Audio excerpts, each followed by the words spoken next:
최근 오동훈 공수처장이 직접 공수처 유튜브에 출연해 공수처의 권한을 늘려달라 공개 요청한 건 우연이 아닌 것 같습니다. 공수처가 심우정 잔여 수사에 착수하며 검찰의 머리 검찰총장을 날릴 만반의 준비를 하고 있습니다. 한겨레 단독입니다. 공수처가 심우정 검찰총장 자녀 특혜 채용 의혹 고발 사건에 대해 고발인 조사에 나선다고 합니다. 보도에 따르면 공수처는 심우정과 조태열 외교부 장관 등을 직권남용 및 청탁금지법 위반 혐의로 고발한 사세행 김한매 대표에 대한 고발인 조사를 이달 16일 진행하기로 했다하며, 사세행 김한매 대표는 조태열 장관은 심 총장 딸에게 특혜를 줄 목적으로 자신의 직무 권한을 함부로 남용해 외교부 채용의 공정성을 훼손했고, 심 총장은 딸을 통해 조 장관으로부터 외교부 급여 상당의 뇌물 수수했다라 밝힌 바 있습니다. 자, 이거 공수처의 최근 움직임이 심상치 않습니다.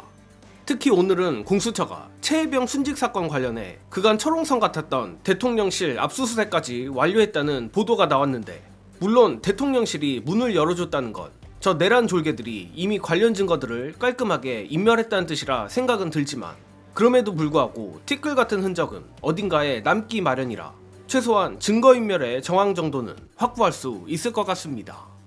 아무튼 공수처가 윤석열을 비롯해 심우정 검찰총장까지 전방위적인 수사에 나서고 있으며, 이번 보도가 사실상 공수처에서 흘러나왔을 가능성이 높은 만큼 공수처의 행보 및 언플에는 모두 어떤 의도가 있다고 보는 게 합리적일 겁니다. 그리고 앞에서도 말했지만 이는 공수처가 검찰총장을 잡아 차기 정권에서 검찰을 밟고 올라서겠다는 선언이라 정예능은 생각합니다. 참고로 공수처는 지난 4월달에도 심우정의 내란 수계 윤석열 석방 지휘 관련 직권남용 사건 고발인 조사를 한 바 있는데, 이 역시 고발인 조사로 아무래도 현직 검찰총장을 상대로 소환 통보를 하기는 현실적인 어려움이 있기 때문으로 보입니다. 하지만 공수처가 심우정에 대한 직권남용, 청탁금지 위반 혐의까지 본격 수사에 착수한 걸 보면 차기 정권에서 칼춤을 추기 위해 착실히 캐비넷을 채우고 있는 것 같습니다.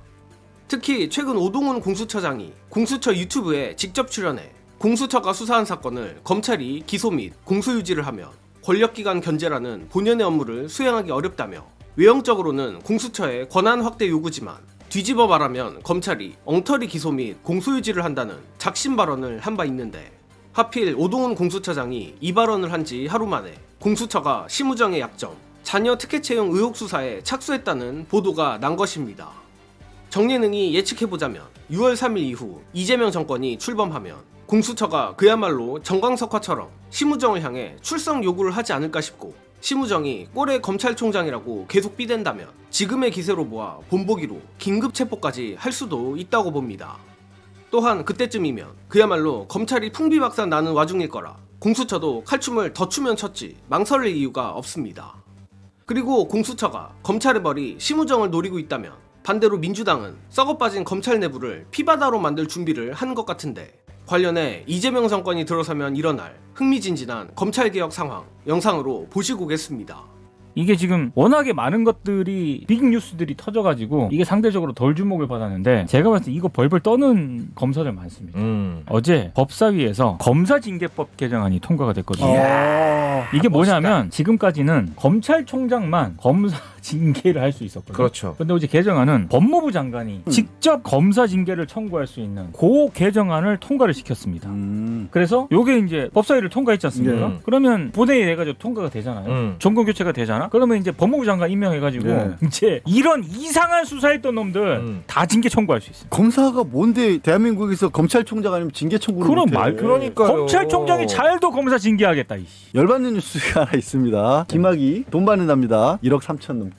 14개월 동안 구속돼 있었기 때문에 거기에 대한 잘못된 부금으로 인해서 개인이 손해를 봤다라고 해서 형사 보상금을 지급을 하는데, 그렇다고 합니다. 그러니까 이런 일이 벌어지는 게 징계를 꼭 이 사람을 징계를 못해서가 아니라 위에서 관리 감독을 할 권한이 없으니까 끝내 무죄를 만들어 버렸잖아.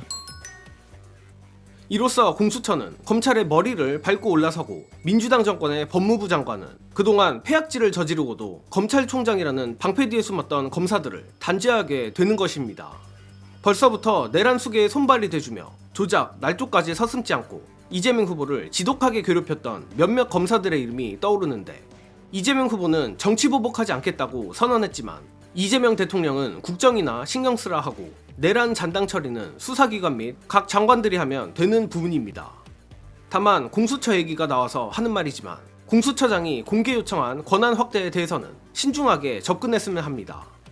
검찰의 사례만 봐도 알지만 어떤 조직이든 권한이 비대해지면 자신들이 정치를 하려 드는 게 인지상정입니다. 고로 일단 검찰은 공소청과 중수청으로 찢어놓고 그 외에 공수처, 경찰 등 여러 수사기관들이 서로 견제하며 권한을 독점하지 못하게 하여 윤석열 같은 비극적 역사를 반복하지 않았으면 하며 물론 이재명 대통령이라면 이를 잘 해낼 것이라 믿습니다. 이번 소식은 여기서 마칩니다. 시청해주신 여러분 감사합니다.